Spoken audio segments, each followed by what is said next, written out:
সন্তান ভবিষ্যতে কিভাবে থাকবে, মানে তার ভবিষ্যৎ কিভাবে সাজাবে সেটা কিন্তু বেশিরভাগ সময়ই ঠিক করি আমরা বাবা-মারা। হ্যাঁ, কথাটা বলছি এ কারণে যে আমি একটি বার্থডে পার্টিতে গিয়েছিলাম। সেখান থেকে একটু অভিজ্ঞতা অর্জন করেছি।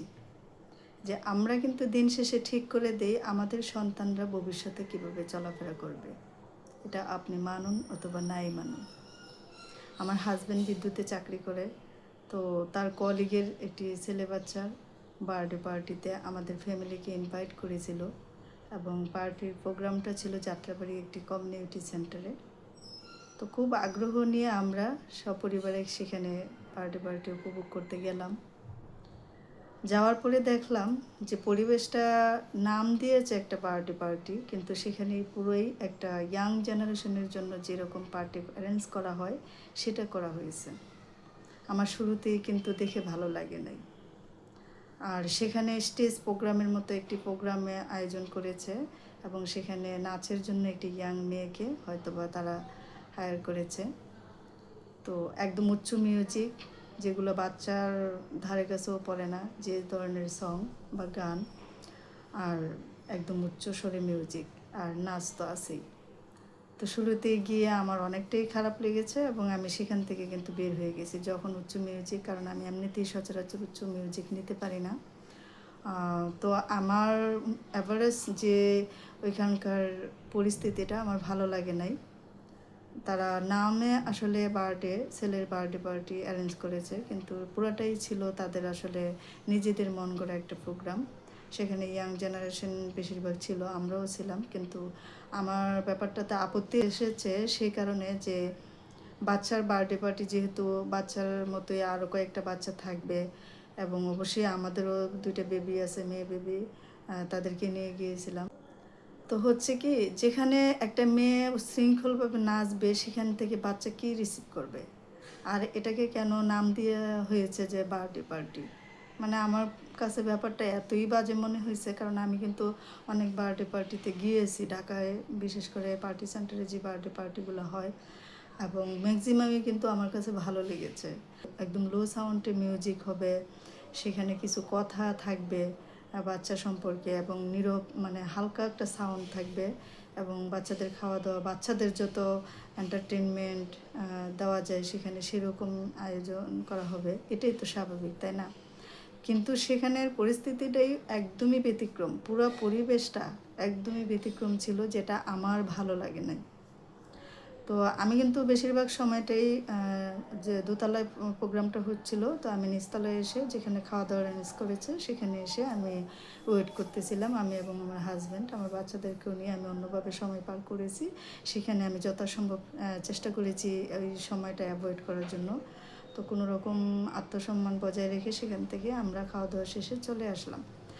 তো এই ঘটনার থেকে কিন্তু আমি দিন শেষে এটাই বুঝতে পারলাম যে আমরা অনেক সময় বড় হওয়ার পরে সন্তানের যে আচরণ, সেটা দেখে আমরা অবাক হই না, কিন্তু অবাক হওয়ার কিছু নেই। সেই আচরণটা কিন্তু দিন বাই দিন আমরাই তাদের মধ্যে বীজ বপন করি। তারা কিভাবে কী আচরণ করবে, কীরকমভাবে কী করবে, তাদের জীবন ভবিষ্যতে কীভাবে পরিচালনা করবে, সেটাও কিন্তু আমরাই ঠিক করে দিই। আমাদের মন মানসিকতা, আমাদের পরিবেশের প্রভাবই কিন্তু তাদের উপরে পড়ে। তো দিন শেষে তাদের উপরে আমরা ক্ষিপ্ত, রাগান্বিত হওয়ার আসলে কোনো সুযোগ নেই। যদি ওই জায়গা থেকে ভাবেন আপনি, দেখবেন যে তারা যা রিসিভ করেছে সেটার বেশিরভাগই আমাদের মধ্যে আছে। আমরা যদি ভালো কিছু তাদেরকে দেই তাহলেই তো তারা ভালো কিছু রিসিভ করবে, তাই না? আমরা যদি তাদেরকে দিন শেষে এরকম কিছু দেই যেটা আসলে সামাজিক না, অসামাজিক কার্যকলাপের ধারধারি তাদেরকে করি, অসামাজিক কার্যকলাপের মধ্য দিয়ে তাদেরকে লালন পালন করি, তাহলে তো তারা অবশ্যই সেরকম হবে, সেটাই স্বাভাবিক। তাহলে এত অবাক হওয়ার কি আছে যে আমার সন্তান এরকম হলো না, আমার সন্তান ওইরকম হলো না? এটা কিন্তু আমরা অনেক সময় বড় হওয়ার পরে আমরা নিজেরা বলে ফেলি যে কেন সে এরকম হলো না।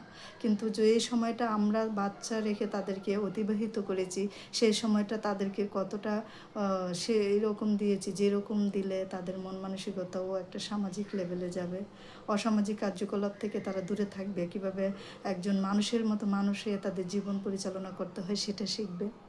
আমরাই যদি তাদেরকে এমন পরিবেশটা না দিতে পারি, তাহলে তাদের উপরে আমরা রাগ করে কী লাভ? সবশেষে একটা কথাই বলতে চাই, প্রতিটা বাবা মার জন্যই কিন্তু এটাই করা উচিত যে তার সন্তানের জন্য যেভাবে জীবন পরিচালনা করলে পারফেক্ট একটা জীবন সে ভবিষ্যতে পাবে, সেরকম জীবন পরিচালনা করা কিন্তু প্রতিটা বাবা মায়ের উচিত। তো এরকম কোনো প্রোগ্রাম বাচ্চার নাম দিয়ে করা উচিত না, যে প্রোগ্রামে আসলে বাচ্চার কোনো রেশই থাকবে না, বাচ্চা সুলভ আচরণের কোনো রেশই থাকবে না। সেখানে শুধুমাত্রই বড়দের মন গড়া পার্টি প্রোগ্রাম বা বড়দের মন গড়া আয়োজন করা হবে, সেরকম প্রোগ্রাম কিন্তু বাচ্চাদের পছন্দ না। আর বাচ্চারা যদি পছন্দ করে তাহলে তো সে সেরকমই হবে, তাই না? বাচ্চাকে সঠিকভাবে লালন পালন করাটাই আমাদের আসলে মূল ভূমিকা হওয়া উচিত।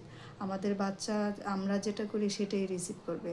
তাই কখনোই আপনার সন্তানের সামনে এরকম কোনো কাজ করবেন না, এরকম কোনো পার্টি, এরকম কোনো প্রোগ্রামের আয়োজন করবেন না যে আয়োজক থেকে বাচ্চা অসামাজিক কিছু কার্যকলাপ রিসিভ করে। দিন শেষে বলতে চাই, আমার এই পার্টিটা একদমই ভালো লাগে নাই, একদমই অসামাজিক ছিল এবং বাচ্চা সুলভ ছিল না, যার কারণে আপনাদের সাথে শেয়ার করলাম। আমাদের সমাজে এমন অনেক গার্ডিয়ান আছে যারা দেখবেন যে বাচ্চাদের উসিলায় বা বাচ্চাদের অজুহাত ধরে যে কোনো একটা পার্টি অ্যারেঞ্জ করে, সেখানে নিজেদের মন গড়া প্রয়োজনীয় সব কিছুই অ্যারেঞ্জ করে। আসলে সেটা করা উচিত না, যেটা করলে বাচ্চার মন মানসিকতার উপরে বিরূপ প্রভাব পড়বে। সবশেষে বলতে চাই, বাচ্চার জন্য ভালো হয় এমন কিছুই করুন, তাহলেই তার ভবিষ্যৎ সুন্দর হবে। আপনার হাতে তার সুন্দর ভবিষ্যৎ করার প্রত্যয় হোক। আল্লাহ হাফেজ।